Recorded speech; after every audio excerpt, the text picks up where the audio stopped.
Bonjour à tous, c'est Ira, bienvenue dans cette nouvelle vidéo. À part le scandale de Roman Polanski, l'affaire de Gabriel Maznev a aussi attiré notre attention.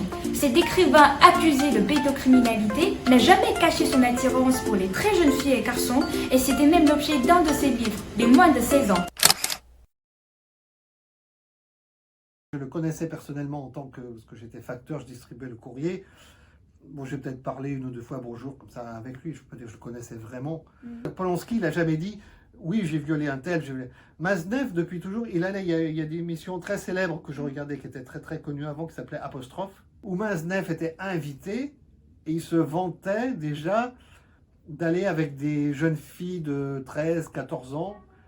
Et dans ses livres, il écrivait lui-même, mais pas quand il disait quand il allait aux Philippines, il couchait avec des jeunes garçons, des jeunes filles de 8-9 ans. Les années 68, en France, c'était la libération sexuelle, libération, voilà. Il y a certains pédophiles qui se sont servis de ça pour dire « Ah ben nous, on a le droit de coucher avec des petits garçons et des petites filles ».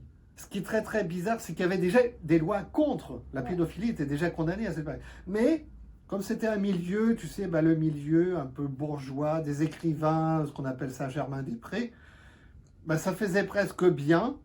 Dans les années 70, apparemment, dans des journaux de gauche comme Libération, même Le Monde, où tu avais des articles, apparemment très ouverts, qui défendaient la pédophilie. C'est plus une responsabilité, je pense, qu'il y a à l'éditeur. C'est l'éditeur qui doit... C'est moins la société, je pense, que l'éditeur qui doit lui-même juger de ce qu'il peut publier ou pas. Il était publié chez Gallimard pendant des années, et Gallimard a retiré de ses catalogues toutes ses œuvres. Une victime qui s'appelle Vanessa Springora a publié début janvier un roman autobiographique qui s'appelle Le consentement. Cette affaire fait aussi scandale sur les réseaux sociaux. Et d'ailleurs, il y a une émission, je ne sais pas si tu as vu, sur France 5, elle s'appelle La Grande Librairie, où pendant 1 heure, elle est interviewée très sobrement. Elle est géniale, cette femme. Ses déclarations sont vraiment très posées, elle n'est pas en colère, pas du tout. Je trouve, waouh, c'est assez incroyable. Pourquoi elle a attendu toutes ces années pour, etc. Parce que là, effectivement, les personnes étaient placées dans un contexte où elles ne pouvaient pas, je pense, à l'époque, parler. Est-ce qu'elle a fait une opération commerciale? Je ne sais pas. Elle a besoin d'écrire, tant mieux. Mais il y a une prescription, de toute façon, par rapport à ça. Donc, je ne pense pas qu'elle puisse attendre quoi que ce soit au niveau judiciaire, parce que ça fait une trentaine d'années. Je pense qu'elle n'a pas grand-chose à attendre par rapport à ça. Bernard Pivot estime que dans les années 70, la littérature passait avant la morale. Mais aujourd'hui, c'est le contraire. Donc, notre question suivante est, la création artistique doit-elle échapper au jugement éthique? Maznev, lui, c'était vécu en même temps. C'est ça le problème, quoi. C'est un écrivain, j'ai lu pas mal de choses de lui, le Marquis de Sade. C'est un écrivain très choquant, il a écrit des choses horribles, même des choses un peu de torture sexuelle ou de choses comme ça.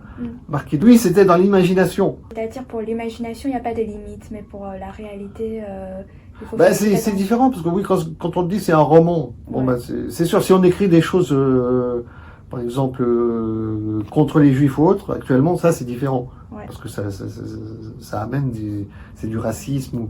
La morale et l'éthique, c'est pas la même chose. Il y a l'éthique en France, le comité consultatif national d'éthique, c'est le seul qui, sur les questions sociales et de santé, c'est le seul qui soit habilité à juger de ce qui est éthique ou pas. Par exemple, quand un groupe de féministes, j'ai rien contre les féministes, je trouve leur combat vraiment très intéressant. Je comprends leur colère, on a le droit, on peut exprimer sa colère, on a le droit de l'exprimer, mais il ne faut pas non plus empêcher une autre personne, autrui, de pouvoir laisser un libre choix par rapport à ça. En fait. Chacun est libre d'aller voir les films de Polanski ou pas. Libéralisation après 68. Et là, j'ai l'impression qu'on est dans un mouvement contraire, un mouvement qui vient en partie des États-Unis aussi. Et je pense que c'est pas définitif. Je pense que ça peut changer. J'espère que ça va changer. Parce que tout est affaire d'équilibre. Je pense qu'un équilibre à trouver entre les deux.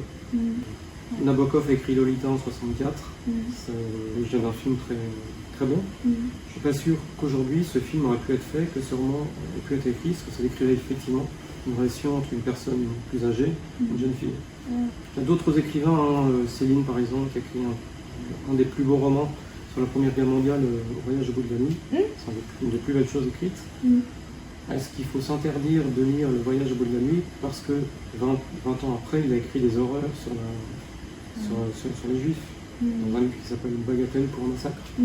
On peut condamner ses propos à cette période, mais ça n'empêche pas qu'il a écrit un livre magnifique 20 ans avant. D'accord. En France, on considère plutôt que c'est quelqu'un qui fait de grandes œuvres ou des œuvres qui marquent. Comme le génie avant le génie, généralement les artistes de leur vivant sont très peu reconnus. Ouais. Je pense à Gauguin aussi. Aussi, on pourrait lui reprocher, avec le recul, il épousé une très jeune fille de 12 ans, littéralement, mais ça faisait partie des coutumes de cette tribu. À Londres, je crois que certains voulaient interdire une exposition de Gauguin, parce qu'il y avait cette histoire. Je pense que ça allait trop loin, par exemple.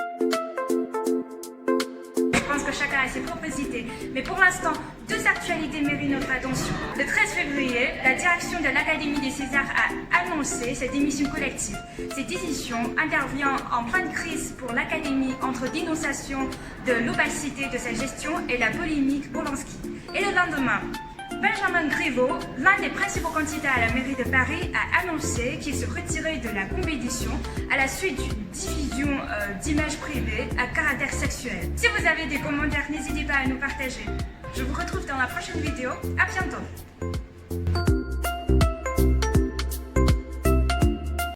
Je sais effectivement que c'est pour se protéger. C'est pas parce qu'on est malade forcément.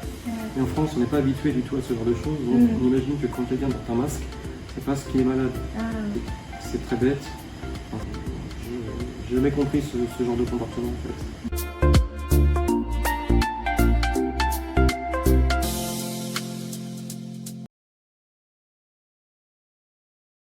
Cause du virus, les gens ont peur de nos masques, mais ça s'appelle de la prévention. À cause du virus, tous les mots